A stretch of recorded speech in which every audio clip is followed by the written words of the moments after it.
Hello again, and welcome to CoachingReallyWorks.com. My name is Abe Stone, Life Design Coach. Have you ever been in those situations where you're really struggling with something? It either has to do with your business or relationships, something's not right, or maybe you're worried about something. You've got that feeling in your gut. Sometimes it affects your sleep, sometimes it affects your ability to focus. Well, the other day I was in such a situation. I was having a hard time sleeping at night, and I had these thoughts about work, feelings of that I'm not going to make it, that I'm not really going to break through in these ideas, these business plans that I have, directions that I want to go with what I'm doing here on Coaching Really Works, as well as my book and other things that I'm doing. And those thoughts were keeping me awake. I was just laying there in bed, frustrated, mulling over these thoughts. Suddenly I remembered something that I learned about a couple of weeks ago in a webinar with Eckhart. And it goes like this.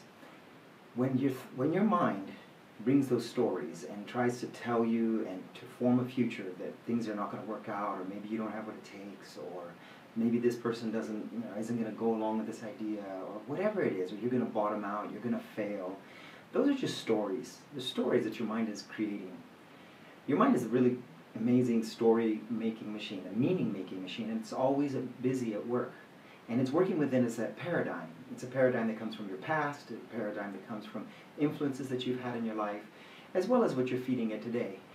Well, it doesn't always serve our best purpose or what we have in mind. It's basically just designed to keep itself safe and keep itself from danger. Now, in order to change that, we have to learn to be able to let that go. Anyways, Harv brought out this idea in the webinar, and he said, the next time your mind comes with those things that are trying to keep you back or hold you in a safe position or keep you from danger or just keep you from venturing out into new areas that you want to go in, just listen to what it has to say and simply say, thank you for sharing. It's a funny thing. When we look at our thoughts that way, it changes the amount of influence that our thoughts have on us, on our life, our direction, and where we're going. After I remember what Harv had to say, I tried it, and I simply said, thank you for sharing. It's amazing how quickly those thoughts just went away. They let go of the grip that they had on my mind, and I was able to sleep soundly for the rest of the night. There's a great book by the author Eckhart Tolle called The Power of Now. I don't know if you've had a chance to read it. It's a really good read.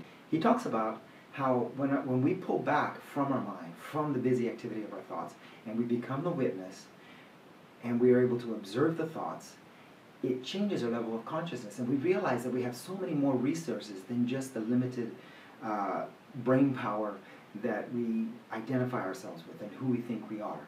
Here's a little quote from Eckhart Tolle that I think would really help you. He said, whenever you're able to observe your mind, you're no longer trapped in it. These kinds of thoughts can come at any time. It could be in the middle of the day, it could be in the middle of the night, and you can feel the tension and the pressure and the emotions mounting up inside when you're faced with them. So the next time you're faced with these kind of thoughts that are bringing you down and building up stress and tension and worry and fear in your life, just stop your mind. Stop all the busy thinking and say, thank you for sharing, and let it go. It's amazing how when you let that go, when you just accept the thought for what it is and don't add any weight to it, don't get into it, just let it go, how it just fades away. And you're able to think clearly again. You're able to refocus and be able to look at things that really are important in the direction that you're going. Whether it's going over your plans again or talking with someone you need to talk to, you're able to do it from a position of clarity rather than a position of fog and confusion. I'd like to leave you with one affirmation before I go that you can use to change the way you look at your mind and you work with your mind. It says, I wake up today with strength in my heart and clarity in my mind. This is Abe Stone at CoachingReallyWorks.com. Take care.